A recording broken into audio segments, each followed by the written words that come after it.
Hello guys. So today we're gonna switch it up a little bit. We're not gonna talk about Porsche, but still Porsche's cousin, so we're still staying within that family brand. Today we're talking about Lamborghini Urus, or otherwise known as the reskin RSQ8, which it really is.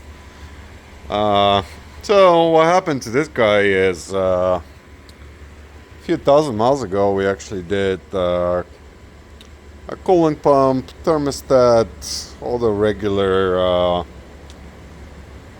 Lamborghini Urus issues, really.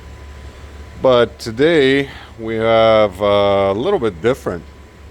So today we actually have a failing coolant temperature sensor, and if we follow the manual, we were actually supposed to have the entire front end off of this car again, meaning bumper, headlights, radiators, cooling fans, basically dismantled again. So we talked to the customer and we actually decided that why not? We'll give it a shot. We'll just try to replace the coolant temperature sensor without taking everything off of it.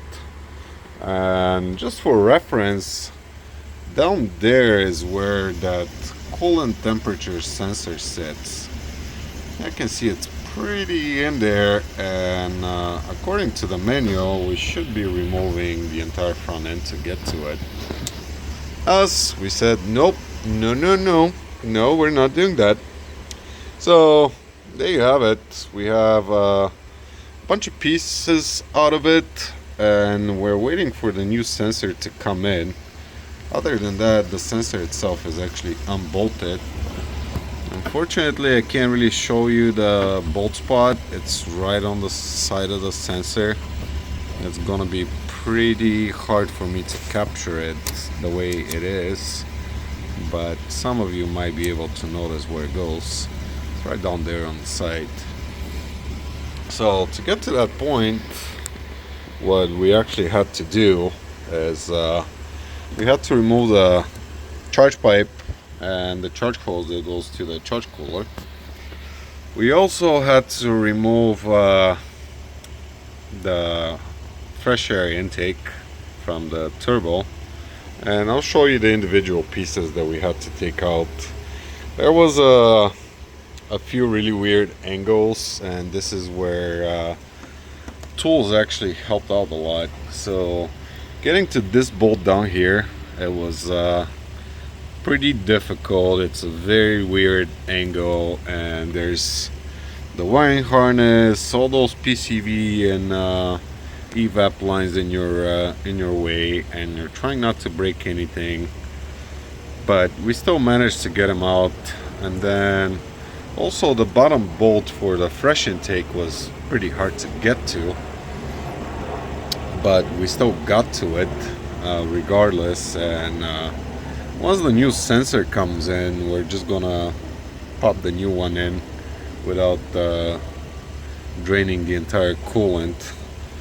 But another thing that we had to do is we had to loosen the dipstick tube, just because we were having a very hard time getting to the screw for the sensor itself. And in typical Volkswagen fashion, they're actually T30s. So I'll show you the individual parts that had to come off of it. So this one right here, this is the charge pipe that goes onto the turbo. It's only held by those two screws, but they're still super difficult to get to. And then also you have the charge holes, which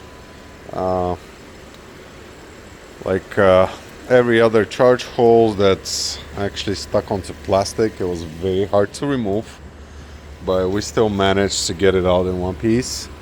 No damage to it, so it's gonna come back to the car.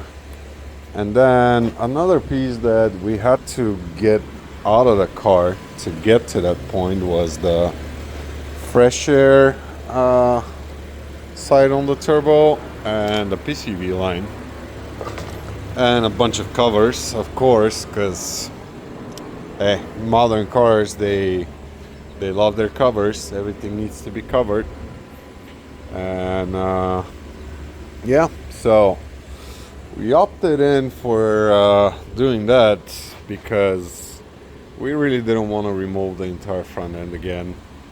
That would have involved draining the coolant, taking the headlights out, taking the bumper out, draining the refrigerant, and after all of that is done, basically the entire front end drops, and access is better, but it's not great either. So if you get it to that point, sensor is reachable. We did make good enough access to get to it, but keep in mind that still doesn't give you that much room to work with, but it's still doable.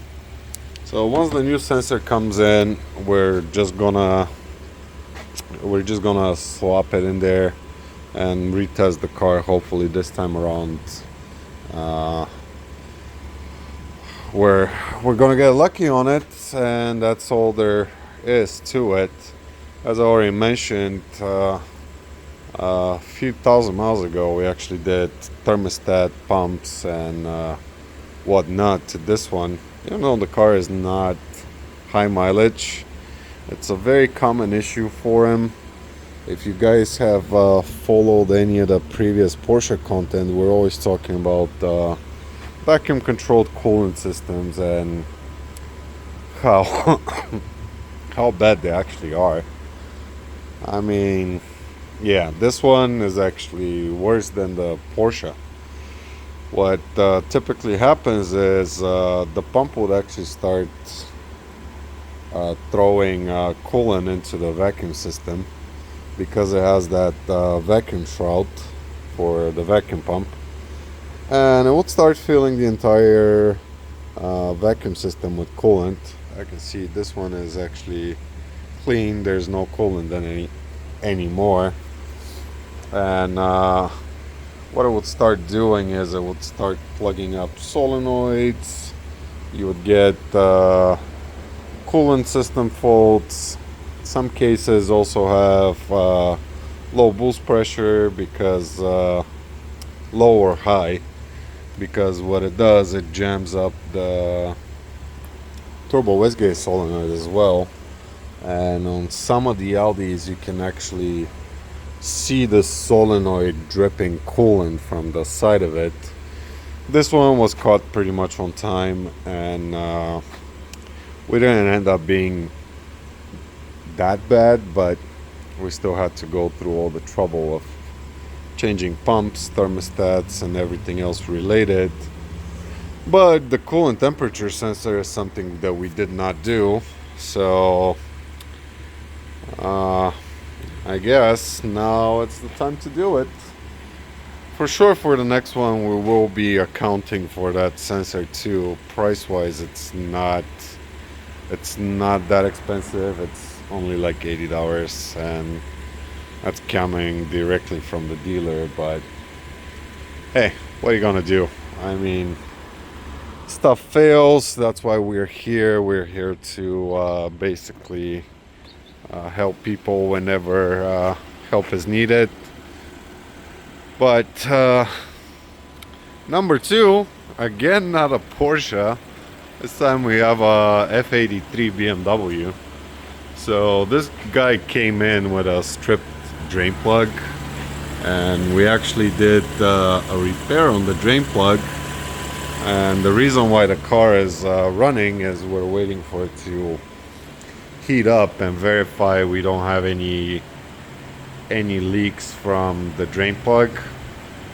We're gonna keep monitoring it for a while just to make sure everything's good. But a very common issue with BMWs and also with any type of aluminum oil pans, because people just over torque them and they strip them, and this is how they end up.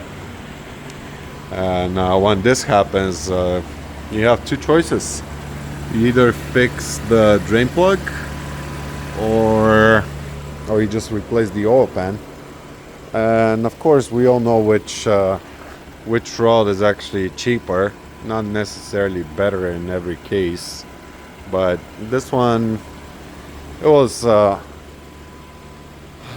a pretty clean strip, so we were managed to fix the threading, and we managed to torque it to spec, and it seems like everything's gonna be fine. But we still wanted to make sure that everything's fine with it before we return it to the customer. And then something that you don't see very often nowadays, we have an H2 here. It's a 2009. Well, not gonna lie, we don't like them too much. We're mainly focused on European stuff, but it's a regular customer, so we couldn't really say no to him. What's going on with this guy is, I can see we have a bunch of stuff off of it. Front diff is off, drive shafts are off, and CV axles are out. Reason is the oil pan is leaking pretty bad, and some of you might think it's actually pretty clean, but we did pre-clean it before we started work on it, because it was a pretty big mess on around here, so we wanted to make sure it's clean when we start working to it. Of course, after we do the oil pan removal, we're actually gonna do some more cleaning, and we're gonna get it all nice and clean and shiny again. But yeah, for this one, this is it. I know we haven't really talked about too many of domestics and Asian stuff, but we do get them every once in a while, and yeah. So this is it. Surprisingly, even for me, we're not talking Porsches today, but that's gonna be it for today. Hopefully we get some more interesting stuff in the next couple of days, and we can tune in again.